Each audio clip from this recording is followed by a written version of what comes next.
What up, what up, what up, homies, lovers, and friends? How are you?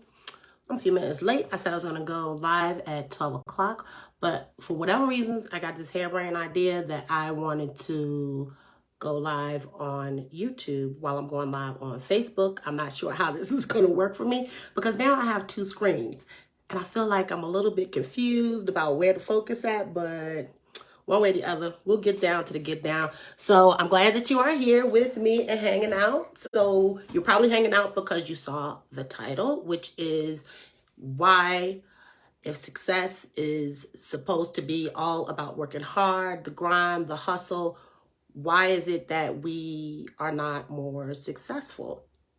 That is the topic of the conversation today, and I'm really excited to be here with you. If you are joining me here on YouTube, please hit the like, subscribe button, and come hang out with your girl. It's going to be a fun conversation. It's going to be an awesome topic, and I'm really looking forward to getting into this conversation because I've been talking about this a lot in my containers. And if you do not know who I am Tonia Emanuell. I'm the high definition mentor. I am a business coach and strategist, and basically, I am just all about women getting the fuck out of their way. Period. That's really what it is all about because we have so much more to contribute, so much more to do. We have businesses and we have children and we have family and friends that we are nurturing. But a lot of the times what is really preventing us from getting out of our own way is our emotions. Yes, I said it, ladies, our emotions. Why? Because I am a woman and I understand what it is to be an emotional feeling being. And one of the things that I've had to work hard on is understanding emotions and the emotions of other people as well. And so learning how to regulate my emotions has been pivotal in me understanding how to leverage my business, how to connect with my family, my children, and most importantly, understanding myself. So with that being said, you now know who I am, and I hope that I know who you are if you're joining me, that you'll be kind enough to say, yo, what up, homie? How are you? What's going on with you? Or say something to me. You know, speak up. Let me know that you are here and that you are recording in progress. And so I'm going to hit my record button for my Zoom, and then we're going to get started.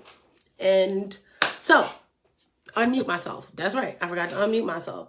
I don't know how this is going to go, y'all. I'm feeling a little froggy about these two screens, but I'm going to focus on you because there is somebody there. Say hi. If you don't know who I am, again, I am Tonia Emanuell. I'm a high definition mentor. I am a business strategist and coach, and I really believe in women having a high definition lifestyle. Why not? We can have what we want, what we desire to have. And today, I really, really, really want to talk about why are we making things so hard? Why do we feel like that we have to fight and struggle to get what we want, to do what we want, to have what we want, to have the love that we want, to have the relationships that we want, to have the businesses that we want? Why is it so difficult? And if hard work was the cure-all to success, well, most of us are working 2 and 3 jobs, and that's working really hard, plus taking care of our kids, our families, our partners. So that ain't the key. Working hard is not the key. Struggle is not the key. Grinding is not the key to success. That is not what it is. So I had to really take a look at this in my own business, in my own life, because I really was making things so much more difficult than what they were. When I started my business 5 years ago as a coach, and I started this small boutique coaching business, it looked so simple. It really did look easy because you see all these people out here who are coaches, who are mentors, and they're doing the whole coaching thing, and it appears to be a very easy thing to do. So you pick a niche, you figure out what to do, access to assistance, whatever that looks like means is the issue for me. Access to assist. You know what? We're going to talk about that. Thank you, Nicole. Hi. I'm glad you're here too. I'm glad you're here hanging out with me. You know what? We're going to talk about that. So this is going to be a very interesting conversation then for you and for me. And if you have any questions, please let me know. So when it comes to business and success, one of the things that I had found that when I started my business back in 2016, I had this idea, so you go, you get certified. For me, I got my coaching certification. I got life coaching certification, relationship, business, entrepreneur. I have all the certifications and I love it because I love personal development. I love education. I love learning. So it was a part of my journey. It's nothing wrong with that, but the actual putting the business together, having the business strategy, the business model, the true foundation of the business, putting together the branding, the marketing, knowing how to market yourself online. Sorry, if you're not marketing yourself online and you hand out flyers, I don't know what you're doing. But anyway, that's just not my business model. Hey, good luck to you. That's really not what I'm speaking to. I'm more of speaking to people who understand that social media is just the wave. It's just the way to go. It's the way to market yourself. If you're not online, if you're not showing yourself online, it's hard to reach people. And also it's very hard for people to even take you very seriously and to charge the prices that you are worth if you are not on social media or have some sort of social or online presence. People are just like, who the hell are you? Unless you can go door to door or you have some sort of community or network within your organization or where you work. And don't forget, you can actually do that. You can create these relationships in your community if you have the ability to do that. So I ain't knocking it, but that's just not what I'm speaking to. So what I'm speaking to is the way I created my business, and my business really was all about, number one, I was a single mom. I'm co-parenting, I have a corporate career that I'm really successful at and I actually love it, but I have a mission, I have a purpose, I have something else that I want to do, something else that I want to put more to. And I was also very clear that corporate was not going to be the way that I have the life that I really want. I'm sorry. No, there's no way. There's no way I'm going to get a Land Rover on this money. There's no way that, I'm going to end up in a 5-bedroom house. Not at this point in my career. You very well may be at that point in your career where you have actually been able to level up in your corporate career. But even if you have gotten to a certain place in your corporate career, because I work with high-level CEOs and leaders and directors in the corporate space all the time, and it still is the same thing. We think that the money is really the issue. It's really not. It's really a mindset, because no matter what you do and you're trying to go to the next level, it still all is going to start up here and in here. And so what I really want to talk about and speak about is where we are right now in 2023 and how a lot of our legacy burdens are really the issue, why a lot of Black, brown, and indigenous people are not able to scale. Yes, I said it. So this is all about Black and brown women. This is all about Black, brown women and men. If you choose to listen and hear it without actually hearing the word woman, just coming in and listening to the insight, because I found that a lot of times when I'm speaking, if men come in, they tend to want to battle about who has it worse. Number one, that's based in sexism. It doesn't really matter who you think has it worse, whether it's the Black man or the Black woman. That's irrelevant to the conversation that we're having. So I just want to cut that off before we even get here, because what is really important is how we are conditioned to fight really hard in any space that we step into. And really it's based off of a cultural and a generational legacy that we are bringing forth, when for real, it just doesn't have to be as hard as we think it is. We're used to and conditioned to working in the corporate in the corporate paradigm. So if you're looking at, let's start with this. And I know, because I do this all the time. You know how you be looking at slavery movies and you be like, not another damn slave movie. Is we still talking about slavery? Is we still talking about racism? Guess what? You damn right we are. You damn right we are. We're going to keep on talking about it, because really it wasn't that long ago, number one. Number two, if you think that we are past it, you are delusional. Sorry, this is probably not your conversation. Number three, if you are not already teaching your children, I'm going to just put this out here because I'm an advocate for the kids. If you're not already teaching your children about who they are as Black and brown people, about your true culture and where we are truly from, if we're not talking about Africa, talking about inventions, talking about Egypt, hey, you out of order and you out of line. You should never send your kids to a public school system that is going to teach them more about themselves than you do.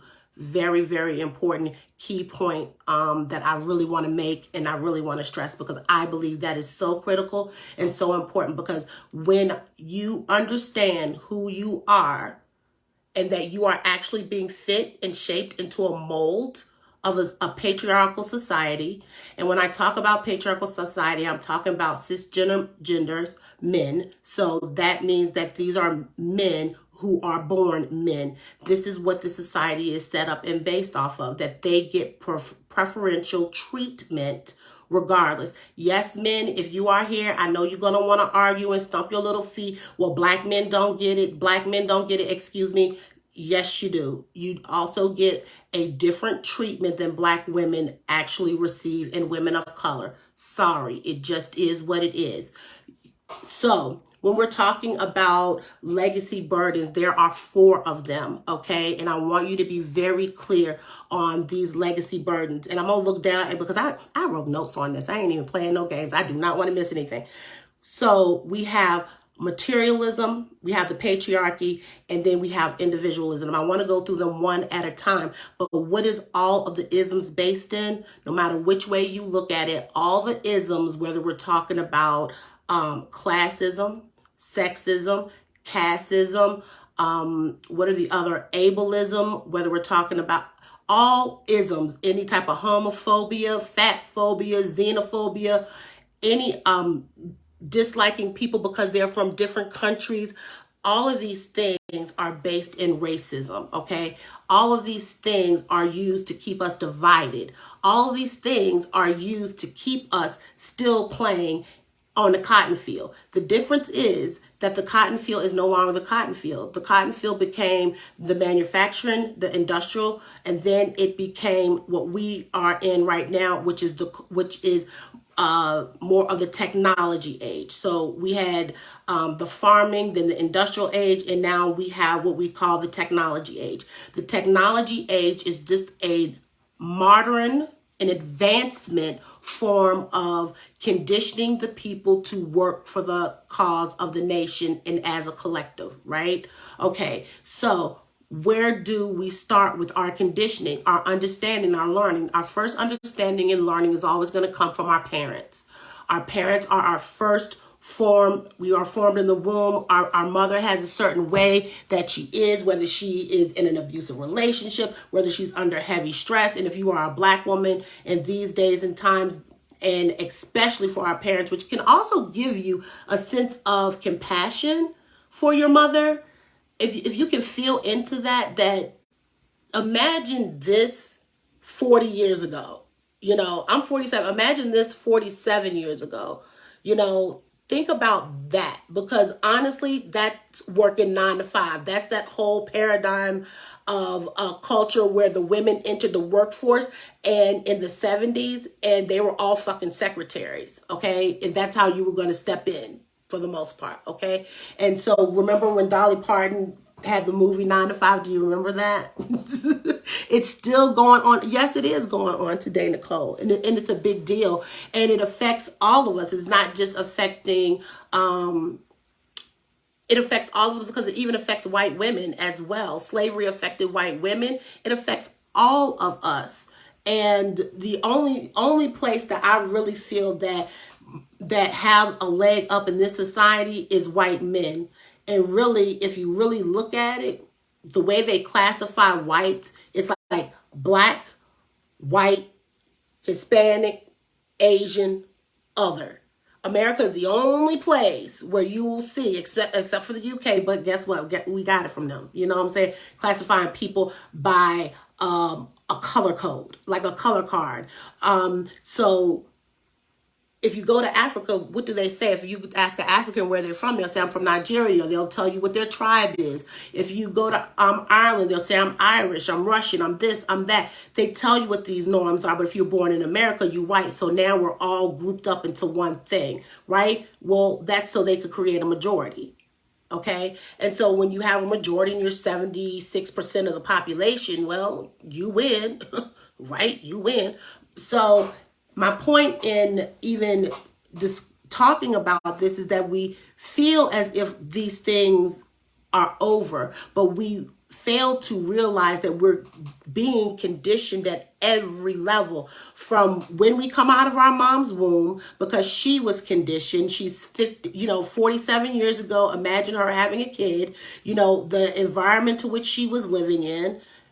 When I think about my mom and what did she have to deal with when she was dealing with my father? What did I experience even when I was in the womb? And then when she had me, at 7 years old, I was a latchkey kid. Like, I had a little string around my neck with the key, and you come in the house by yourself at 7 years old. You know what I'm saying? So we're conditioned into, as a female, taking care of yourself, doing for yourself by 7 years old. By 7 years old, I was standing at the sink, washing dishes. I was sitting my little black tail down in front of the TV with my own, little cup, making my little soup, a cup of noodle soup or whatever it was, and being quiet until my mom came home. And then my mom worked 2 jobs. And so that meant she came home at 9. My stepfather came home at 11. When I walked in the house, either my stepfather was leaving out, but I was there to care for myself. You know what I'm saying? And that's at the age of 7 years old on. And then after that, I'm caring for my siblings. So always nurturing and caring for, and conditioned to play this sexist role as a female and as a woman. So number one, as a woman, you are conditioned, where I saw my brother had a lot more freedom. He was able to play video games, sleep till when he wants to. Shoot, my mama ain't let me sleep. Get up, clean up, nag, sleep. We didn't get that. But my brother was able to sleep, play video games, had a lot more freedom than what we had. So when I say men want to always jump in and chime in and talk about how hard black men have it, I'm not denying your experience, but what I ask you to do is not deny ours. Don't deny how we are conditioned and the difference in the way that female children are raised and the difference between male children are raised. Don't deny the way that we are treated as black, brown, women of color, people of color, indigenous people are treated here in this country. And don't deny the fact that these different types of caste systems even exist. And then there are generally issues that are put upon us in our own race, like colorism. Hispanics have a lot of this, especially Mexicans. Like, the lighter you are, the better you are. You even see that in our own culture right now. When you look at the rap music, how many dark-skinned women you see in rap? Come on now. And if she's not rapping herself, look at Chris Brown's videos. You ain't gonna see no dark-skinned chocolate women. You ain't gonna see it. You know what I'm saying? You hear Starbuck Wild talking about the lighter the better. The lighter better. And so you have this colorism that's going through in person throughout our society. So now not only are we divided by sex, so now we're arguing for position of who has it worse. Who wants to do that? Who argues about the position of who has it more fucked up? Who does that? As opposed to having compassion for each other regardless, and just honoring the fact of your existence, because each of our experiences is so different, right? And so when we're looking at how we are conditioned, if you think about the subtlety of it all, it's not in your face. It's not like exactly like somebody said it specifically, or maybe they did. Watch out for white people. You can't trust white people. All that is like little seeds that are being implanted. And when those seeds are watered and flowered and you experience these things in corporate America, it closes in. It closes in, and it begins to shape and mold how you respond, how you code your language, how you have to be a chameleon when you show up in their spaces, And then we actually are jockeying for how hard it is when it's hard, period. Okay, it's hard, period. We understand you, brothers. We know y'all got it hard. We get it. But do you get the position that we are in as well? And that it's not something to be jockeying over. It's something to actually have compassion for and compassion around, because at the end of the day, when you look at black men, black women are subjugated to your abuse, to your microaggressions inside of our own culture. Does this make sense? Am I making sense? Please tell me I'm making sense. Somebody talk to me. Hey, Miss Nicole. Oh, thank you, Miss Nicole. Ooh, whoop, whoop. child, I said a lot, didn't. And I'm gonna get to it. I'm gonna get to it, okay? Because this is so important for me. And I mean I'm saying a lot, but I really want it to be expressed in a compassionate way too, because I'm not here. If there's one thing I never want to do is I don't dog black men ever. You know, black males, that's a different story. Grow the fuck up, okay? So I don't dog black men. I respect them in their space. But I respect their sovereignty, you know, but I respect us too. And a lot of times we don't get that in return in the way you show up in our spaces. And so if you're going to show up in my space, please know that it means no disrespect, but please at least honor the journey of your mother. Because I am a sister speaking to you and speaking on this platform, then you should understand that you had a mother at the other end of you. So understand her journey, even if you can't see yourself in me, see yourself in her because you are a part of her. Can you do that, please? Say amen for the people in the back, okay? And so when it comes to our conditioning, so we have the way that we are conditioned and trained in school, because really our education system is simple. It's just this simple. All you got to remember is the Pledge of Allegiance. That is what your school system is based off of. It is based off of a Prussia concept, and Prussia is now modern day Germany. Okay, Prussia before the Third Reich came in. Go ahead, do your own investigation, do your own research. Your boy Horace Mann, which is known as the father of education, started in Massachusetts, found Prussia and their model of the education system. And the reason that Prussia educated the people was because they wanted them to have an allegiance to the country. That was what was important. They were at war. They lost the war. They lost the war because the people were feeble-minded and ignorant and couldn't read, couldn't follow instructions, so nobody could give anybody any orders. So their whole point was to start to cultivate the children and to nurture them so that they could then understand how to follow the directives of the government and so that they could support the country. That's what it's all about. That's what the education system is all about. That's why you have standards of learning. They want you to have basic education. So really, your children's education starts with you. Your children's conditioning starts with you. So if you put it off on the school system to educate your children fully, the truth of the matter is that you've left your children at the hands of the government. Okay, so that's on you. That's your responsibility. And so no, not the teachers, honey, because you don't even know the teacher, okay? You don't know the teacher. You know your mechanic better than you know your teacher. You ain't even figured out who she is. You ain't asking no questions. You don't know nothing about her. You don't know nothing about the concerns that she has in the classroom, that the classroom is too full, that there's not enough teachers in there, that they don't have enough assistants, that you don't know anything. So stop acting like you know your teacher. You don't. So you need to educate your kids. You need to stop coming to the back of the school system, because the school system doesn't back you. The school system backs the country because it's funded by the country, right? And so then follow the money.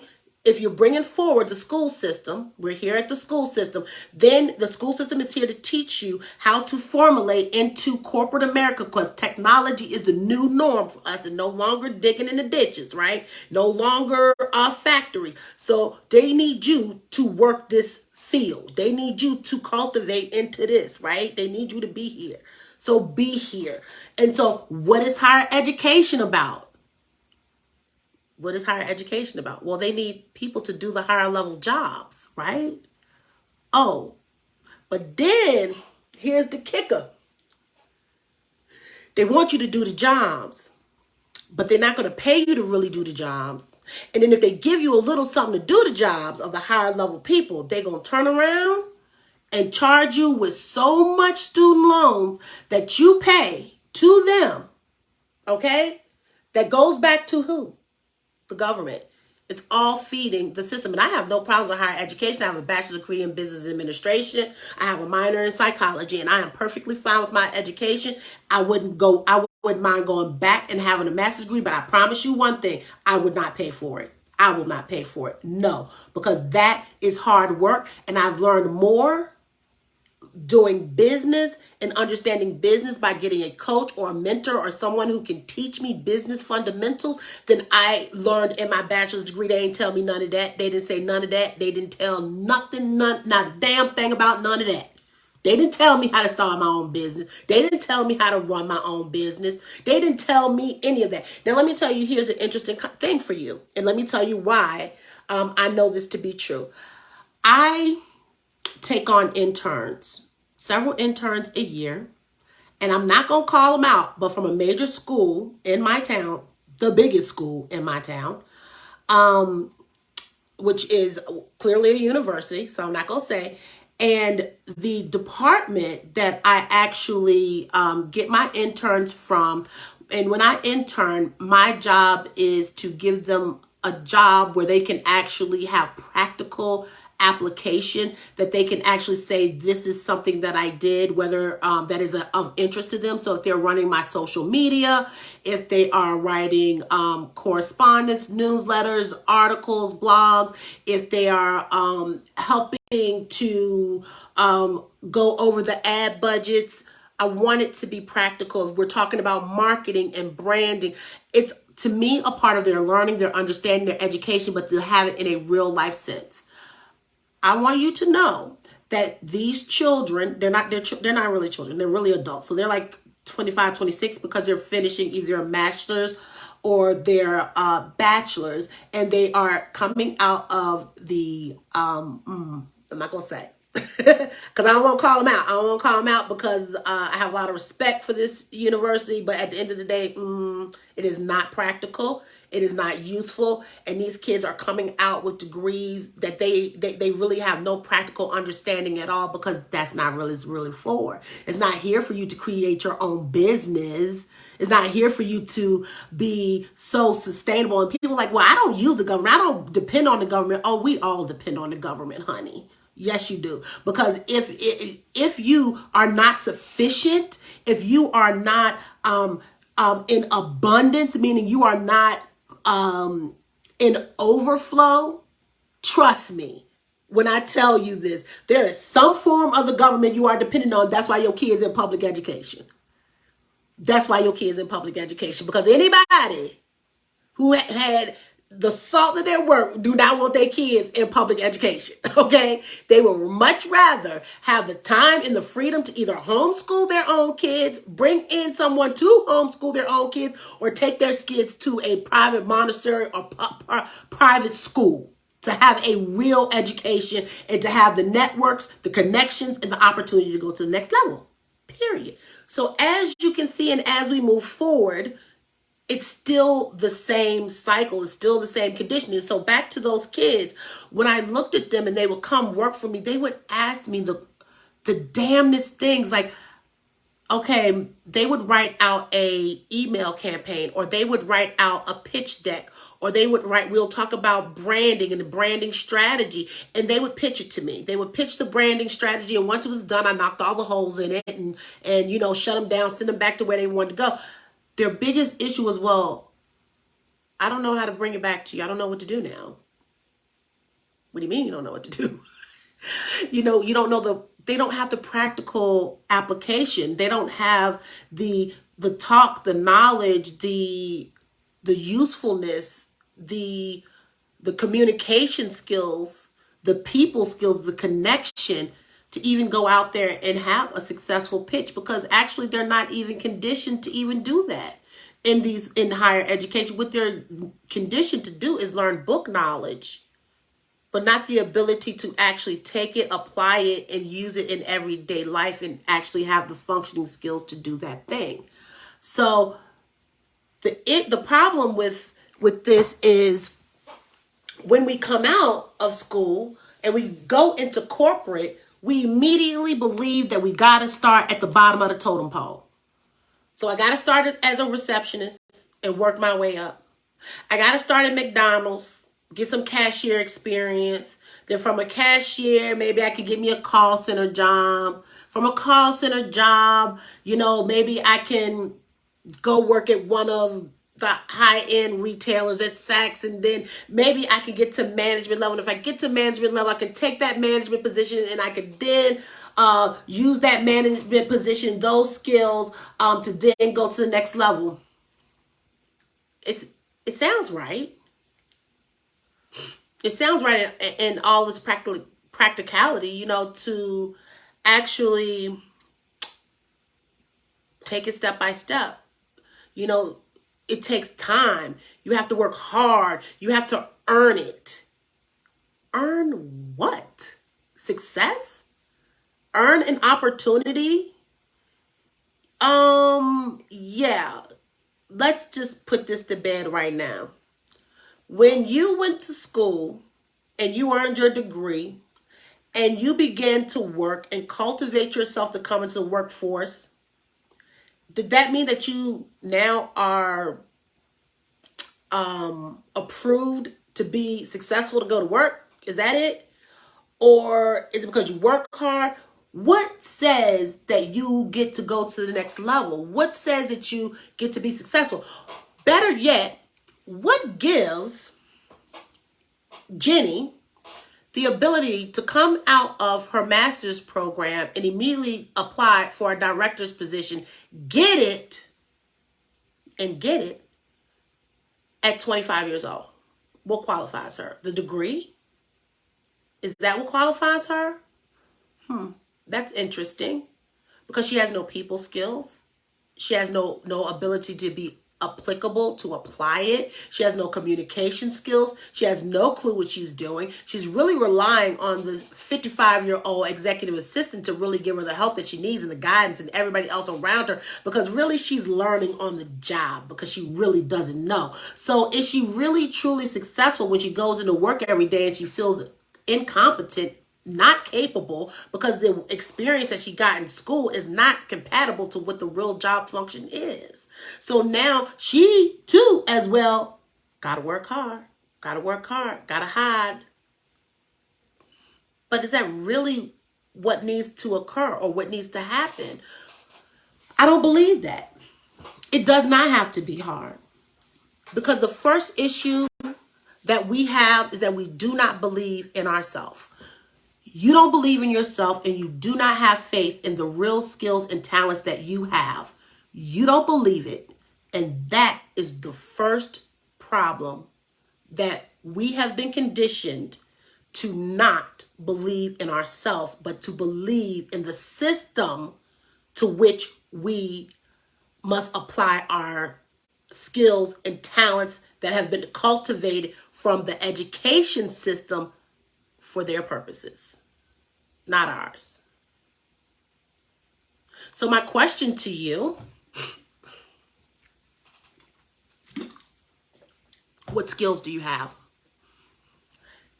Give me 5 skills that you have.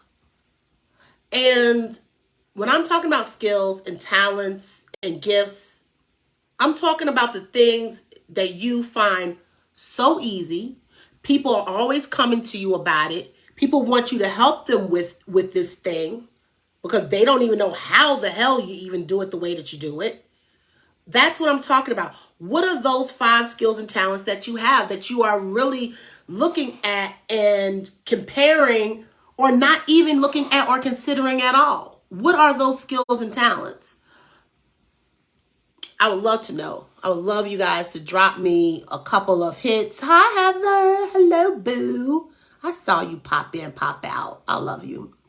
I love all of you. I love all of you guys for hanging out with me, staying with me, hanging in here for this conversation, because y'all know I'm neurodivergent and this is ADHD sometimes be going all the way to the left. They be going to the left, but I'm trying to tell you I can get down with the get down. And so I don't really see any comments, but let's just say one of the things, and this is so important. We exhaust ourselves on acquiring skills, and we exhaust the most important, the most resourceful currency that we have, and it's not money.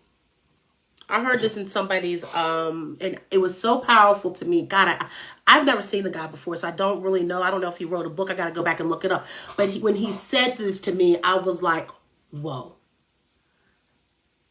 We exhaust the most powerful currency. We let people misuse it, misappropriate it. We don't acknowledge it. And that's the currency of self. the currency that is in the energy that runs through us. We allow people to exhaust our time and our energy and our emotional capacity. He ain't say all that, but that's what I'm going to say. Okay? Our energy is our life force. It's our gift to everyone else. Hey, Mike Perry. Oh, Mike Perry. Thanks for joining me, dude. This guy is Mike Perry. If you don't know him, just tap in with him. He's a really cool dude. I've been watching in one of the coaching collectives that I'm a part of, Abby Cornell's 50K Coach's Way. And Mike Perry's a part of that group, and he's absolutely amazing. So solution finding, transcendental yes, you are. You are very good at all of this. And here's the deal, Mike, working with energy. When I first saw you, Mike, and I came across the work you were doing, I immediately knew you were in your power and your purpose and what your mission was to do. You could take one look at you and be like, and make all the assumptions in the world, but as soon as you open your mouth, you know that's exactly what it is.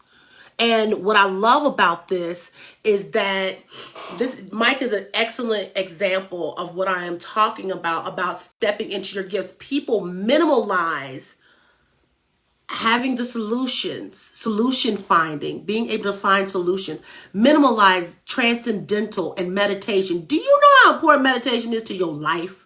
Listen, if you don't meditate and don't understand meditation, and I'm not talking about sitting in the yoga position, I'm not talking about that. You need to look into meditation and breath work for real, for real. It is a big, big, big, big deal.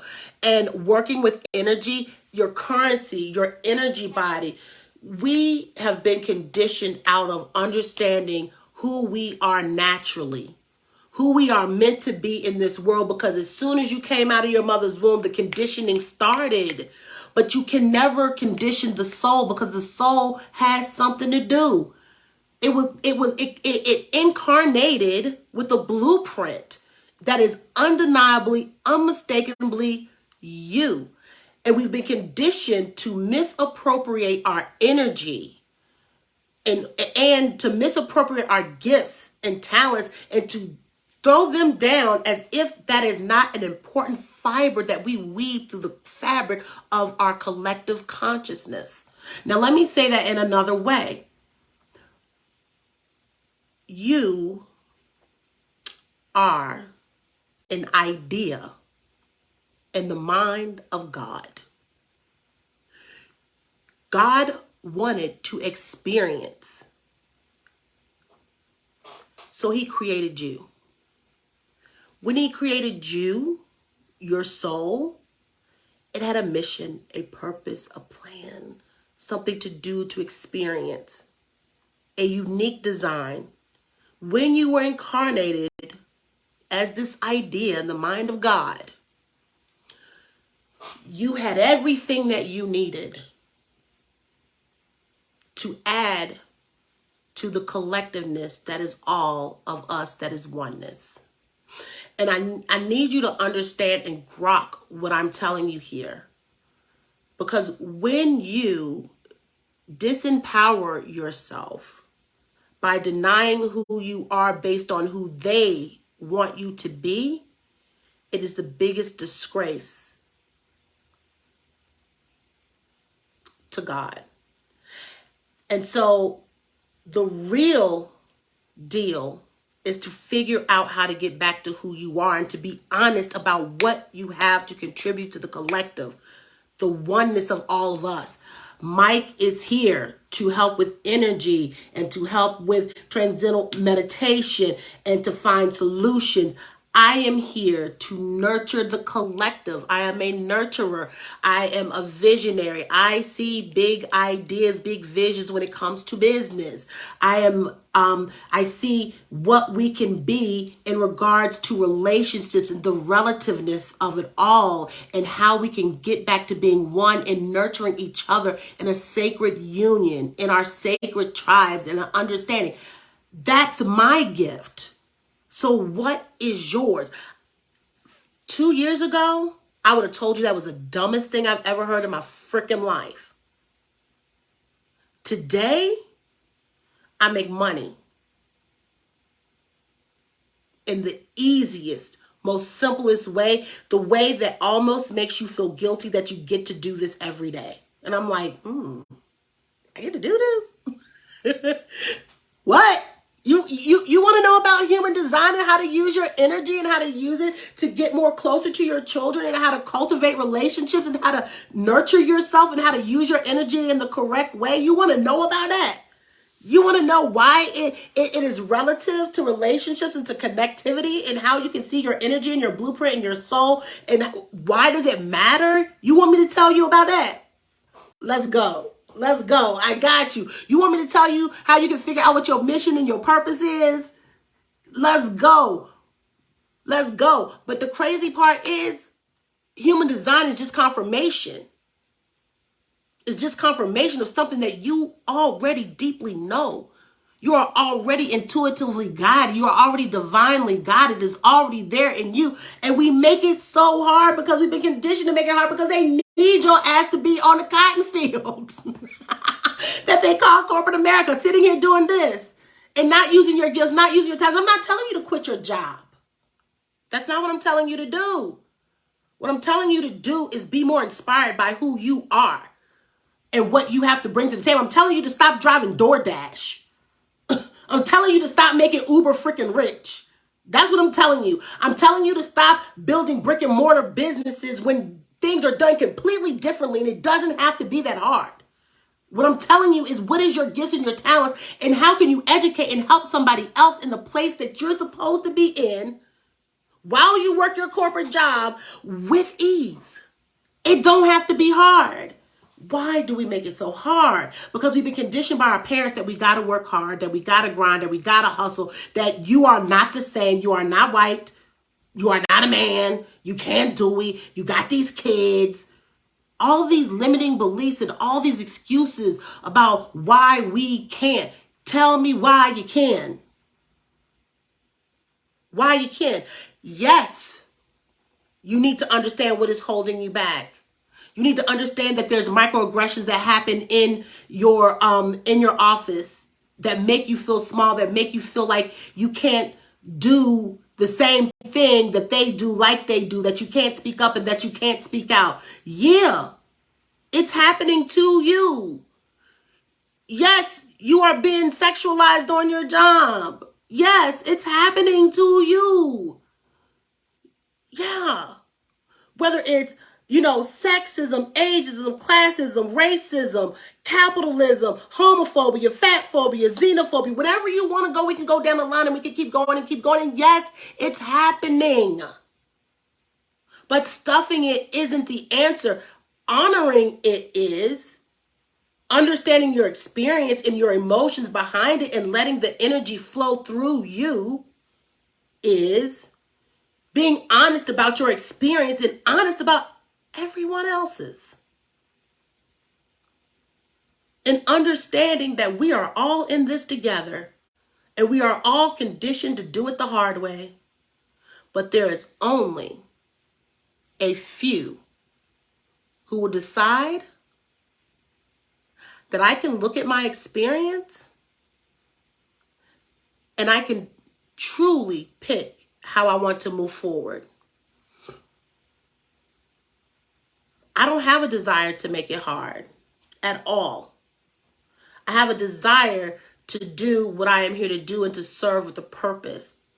That's what my desire is. And to serve on purpose and to know what my purpose is. If you don't know what your purpose is, I suggest that you look at your human design. Your human design is free. Run your human design. Please.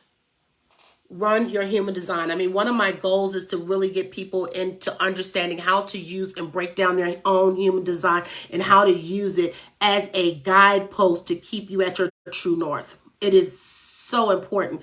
You can figure out how to use your energy. You'll know what's the best way and the best business model for you.